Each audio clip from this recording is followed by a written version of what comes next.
Greetings and welcome, everybody. Thank you so much for joining us at Space Cowboy Books Online. I am your host, Jean-Paul Garnier, and we are here for another wonderful evening of brief stories at Flash Science Fiction Night. This evening, we have readers Eliane Boey, Jendia Gammon, and Jonathan Nevair. We're going to start off with Eliane, who is a Singaporean writer with stories in Clark's World, The Pen Review, Weird Horror, and others. Her latest book, Club Contango, is coming out from Dark Matter Inc.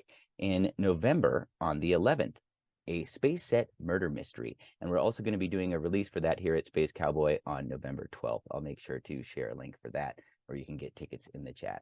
I'm going to hand it over to Eliane to read her story, Tracer. Thank you. Tracer.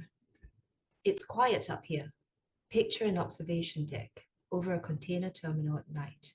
Except in this port, there are no gangs of stevedores, no cranes. The containers move on their own. At the birth of this technology, it took 10 minutes to move a container. Now you miss it mid-blink. I select the boxes that I need and type the command. Nothing happens. I had to know it wouldn't be so easy to disappear. How much are we talking? I typed. Then, keep your bounty, Nemo. We'll come for you where we need it. Like a fool, I breathed relief. I needed my earnings for her. I've yet to figure out how to transmute them without flagging myself in the port, but knowing they're there makes me feel safe. The only reason I lasted this long is because I've tried to act as I would be treated, which is not only absurd because it's old world romance, but because few people wield the kind of power that I do. Across the floor, the lights are on at the research and development team's pod, where the headset and gloves are, unsecured. I need to be in the port for this to work. With the infinite divisibility of digital currency, the smallest value has ceased to exist. When no value is too minor, our world has both shrunk and expanded. It requires no effort to extract what I need from the research pod, because no one at the administration expects terminal transgressions from an officer. I suit up, slip on the facial encryption mask for what it's worth, and launch the node. Then I'm in. A year ago, I was in a room when the administrator's monitors discussed the creation of the Special Anonymity Zone, a test domicile of anonymous social and economic interaction. It was supposed to be a short-term exercise until I saw new entities populate the space after the designated end of the experiment, with regular payments to minor subscriptions and services. I dug in and found that each linked back to older, dark pools. The regulators were creating entities and wallets for their children in the free zone. I acted as any parent would. I did the same for my daughter. Unlike any parent, I am responsible for tracing and summing of all recorded actions. It's bright in the port. Seen from above, it's a stream of white lights across darkness. From within, it's dazzling. Each container's movement leaves a shadow trail of itself, joining the one that follows it. I leap from the middle of one loading stack to the peak of another. Ableness is irrelevant in the port when everything moves at the speed of digital transactions. I squat and look over the canyon of light. There's a stack I need. The homing signal flashes at the corner of my headset and disrupts my vision. The research team is back and looking for the suit. What is it that you want? I typed. As I typed, I saw the chief at the door to a pod. What everyone wants, to feel safe. What will it take to make you feel safe? I looked up with a smile in my eyes. The regulators are so high up my arse, they know when I'm about to. Shit before I do. The chief flicks a minimized projection at me across my desk. The headline reads, "Investigation of hub blackouts point towards the sailor." A few more months of this and more citizen users will try to go off-grid. I'll deliver them to you, Chief. My lead is solid. When she was gone, I checked my projection. To disappear, they wrote 4 minutes ago. I have a favor to beg of you, I typed. Under the table was shaking a leg. Her name is Echo. She already exists in the zone. Add her to your network. A pause. Who are you to command, Nemo? I know you are. I know who you are, sailor, I wrote. The flashing light to the corner of my headpiece is too bright to ignore. My temples reach for each other, crushing everything in between. The suit is forcing me to return it. The sailor stack is right below me. I need to tag the corrupting chip to it. People have been deleting themselves for years. Only now, the sailor provides them a continuously encrypting shielded domain and a community. But even the sailor cannot delete what the port already knows. That's where they need me. Except there's one thing I need to accomplish first, in case of collateral damage from the explosion. At the higher levels of the stacks, gold is airborne and sheltered within protected channels. Here, privacy remains a right that can be bought. Guarantee that protection, and you can strip people of everything. I need to extract the returns I amassed as Nemo from the dark pool I traded in and tag it to Echo's wallet. But I've been lying to myself. I have time enough to achieve one thing, not both. How can I know it won't corrupt you, sailor? You cannot know, Nemo. And my safety? Your safety is in the sum of ours. I take the leap to where the sailor needs me. Time, like value, has no limit in the port. One last look up at the sparkling transit of gold, at the sharp white outlines of the stacks, towers of a city populated by the traces and future of real life. The headset sends another painful shock. I tag the chip to the stack at the highest reach of my arm and I turn and run. In the nanosecond when nothing happens, I think of Echo, of myself holding her, crying the second after she was born and not knowing if I cried for her or for myself. Then I see it before I feel it. Shock waves find and rend my body. Fair winds, sailor. And that's Tracer. Thank you. Thank you so much, Eliane. Next up, we have Jendia Gammon. Jendia is a Nebula Award finalist and twice BSFA Award finalist author of science fiction, fantasy, and horror books and short stories. She has 2 new novels coming in spring of 2025, Doomflower and Atacama. She is also a science writer and artist. She has previously written under the pseudonym J. Diane Dotson. Jendia lives in Los Angeles with her family. I'm going to hand it over to her to read her story, Blue Lantern Nightfall. Thank you. Dala watched the Blue Lantern's flames blast the dust on the landing pad into a high spume. The low cloud deck above flickered briefly, reflecting the flames. That was the only bright light her tired eyes had seen in weeks. Engage craft, she commanded into her helmet comms. Trundle, the launch pad bot, responded with a series of musical tones and rolled forward, skillfully navigating a series of cables now cleared of the weeks of dust since the last landing. The flames winked out and steam fizzed out of the rocket. Dala watched Trundle approach the craft. 7 notes from the bot told her that it had cleared the password controls to open the ship. Groceries, here I come, thought Dala. She exhaled and the crease between her eyes relaxed just a bit. A lamp lowered with a soft hum the doorway into the Blue Lantern, offering Trundle an entry to retrieve the goods. But a shadow filled that doorway. Dala hissed, Trundle, reverse and return to me. Trundle sent questioning notes, and a great arc bounded from the shadow within the ship. Trundle crackled from its attack and slid backwards and began to spin in place. Dala backed up. This uncrewed vessel held something, or someone.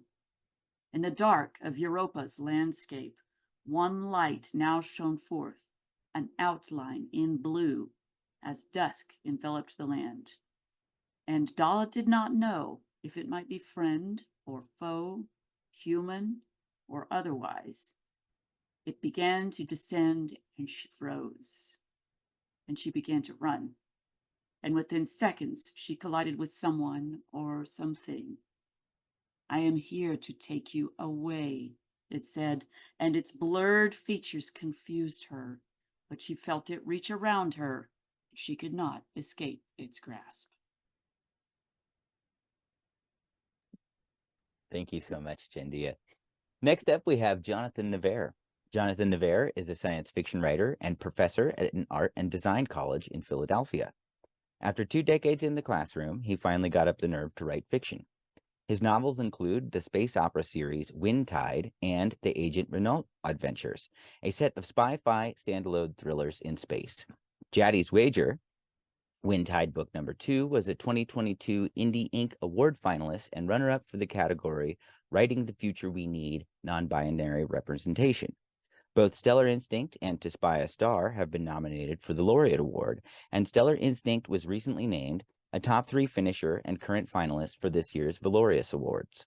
His short stories and flash fiction are published in science fiction journals, including a recent cyberpunk piece, Cortellian Rain, in Space Cowboys, Simultaneous Times Volume 3, that recently won the Next Generation Indie Book Awards for Best Anthology.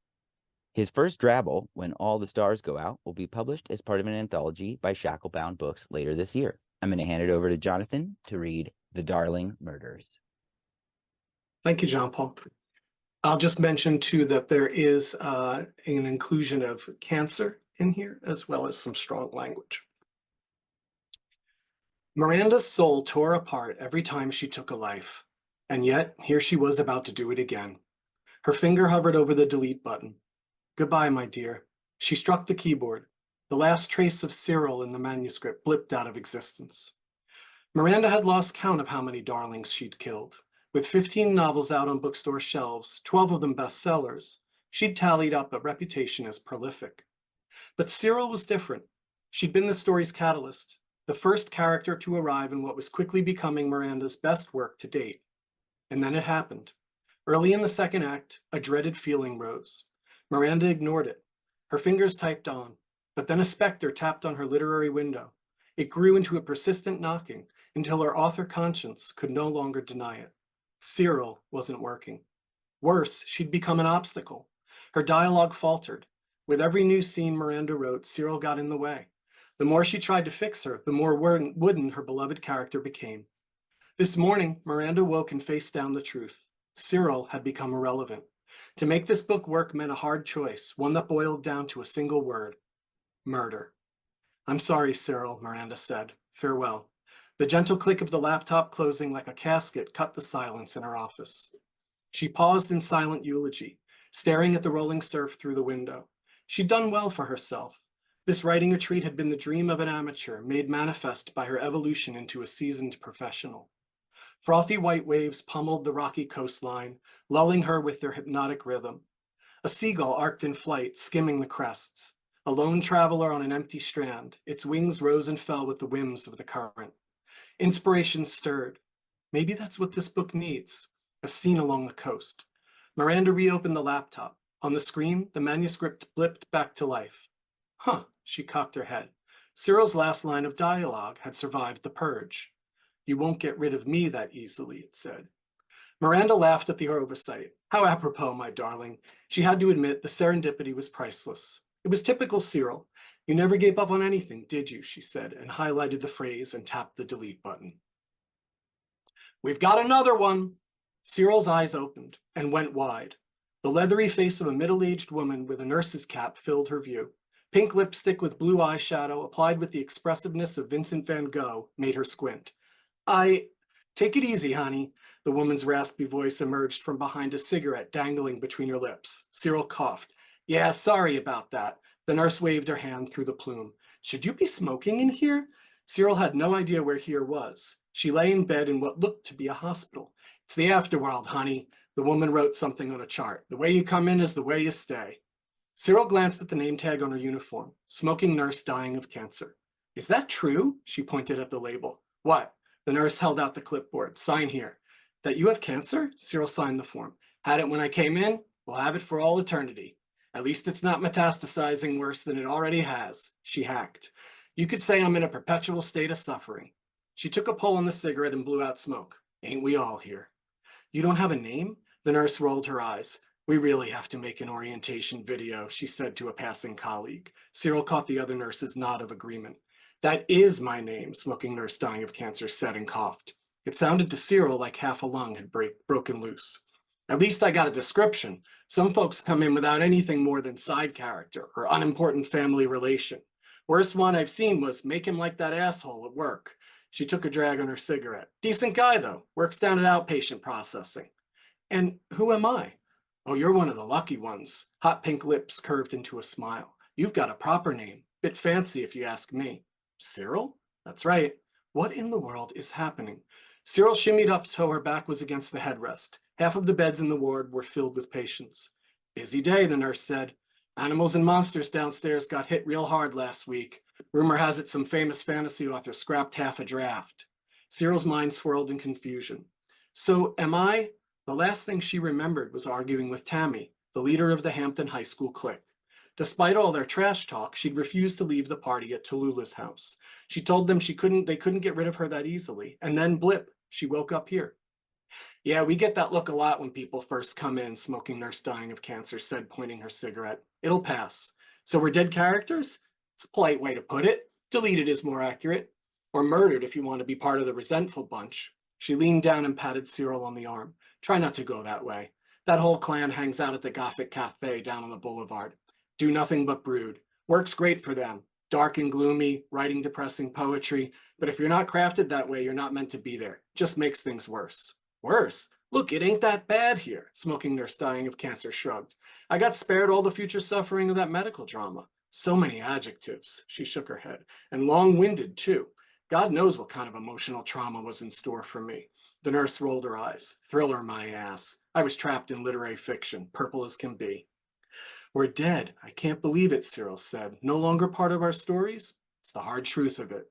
Cyril watched the nurse mark something on the chart. Look, I'm putting you down as cleared to move on. You're a bit resistant, but I'm going to chalk it up to the fact that you're stubborn and a bit snobby. Excuse me? Cyril found herself making an expression she used when the Hampton clique got catty. Yeah, that's the look, the nurse pointed. It's a good one. Mention it in your placement interview. Did you say I look snobby? And a bit bitchy. Excuse me? She felt her jaw drop. Have you looked in the mirror? Smoking nurse dying of cancer raised an eyebrow. Its arc, enhanced by a thin line of eyeliner, creased the leathery skin on her forehead. Cyril's mouth hung open, but she didn't know what to say. And yes, murdered is the fact of it. Either you became irrelevant or served your purpose in the story's development. Your author made the call. The nurse sat on the edge of the bed. We're all darlings here, honey. Another round coming in. Smoking nurse dying of cancer glanced in the direction of the voice. Listen, we got a bunch more coming up. I gotta move you on. Weekends are always the busiest. But yeah, you're done. So now you're here. You'll get used to it. The nurse ripped off the bottom half of the sheet on her clipboard and handed it to Cyril. She took it and read the information. Name, Cyril. Manuscript, A Summer at Hampton Bay. Mental assessment, stable, class 1. Experience level, amateur. Amateur? Cyril's insides boiled. She glared at the nurse. Use that look, honey, the nurse pointed at her. It's a good one. What is happening? All right, kid, good luck. Take that form, go through the yellow door and down the stairs. Follow the signs for outpatient interview. What am I going to do? I mean, for a job. No clue. I just make sure you're cleared for entry. Make him that asshole from work down at outpatient services will have your permanent assignment. And then what? The nurse held out her hands and spoke to the room. Can someone please write and scrap a filmmaker? My God, we need an orientation video in this place. Nurses hooted agreement. The asshole will schedule an appointment with the occupational counselor. Just be prepared for that to take a while. Why? Disinterested stoner employee and her assistant, resentful of their boss, run that place. And they'll assign me a job? She pointed her cigarette and winked. But listen, you seem like a nice person. Let me give you some advice. Okay. Don't fight it. Fight what? That you no longer matter. Cyril turned, blood boiling, and walked through the door to outpatient services. She wasn't going to take that advice. No way was a boring job with half-baked characters day in and day out going to be her future. She took a last look through the doorway at the hospital ward. Somehow, she went from the party in the Hamptons to one of those beds. If there's a way out of that manuscript, then there must be a way back in. Cyril watched a nurse greet a new arrival. He looked like a washed-up detective from a crime serial. This place is filled with discarded fictional characters. A smile broke the corner of her lips. It was time to do some recruiting. Thank you, Jonathan. That was Jonathan Nevair with The Darling Murders. Before that, we had Jendia Gammon with Blue Lantern Nightfall, and opening up the show was Eliane Boey with Tracer. Thank you all so much for joining us at Flash Fiction Night. Wonderful readings all. Thank you to our audience. Our next Flash Fiction Science Fiction Night will be coming up on July 9th. This one will be a collaboration with Radon Journal, bringing us authors from their pages. Catherine Karch, H.A. Eugene, and Vivian Shu. So that'll be Bound to be a wonderful night of stories. Thank you all so much. See you next time.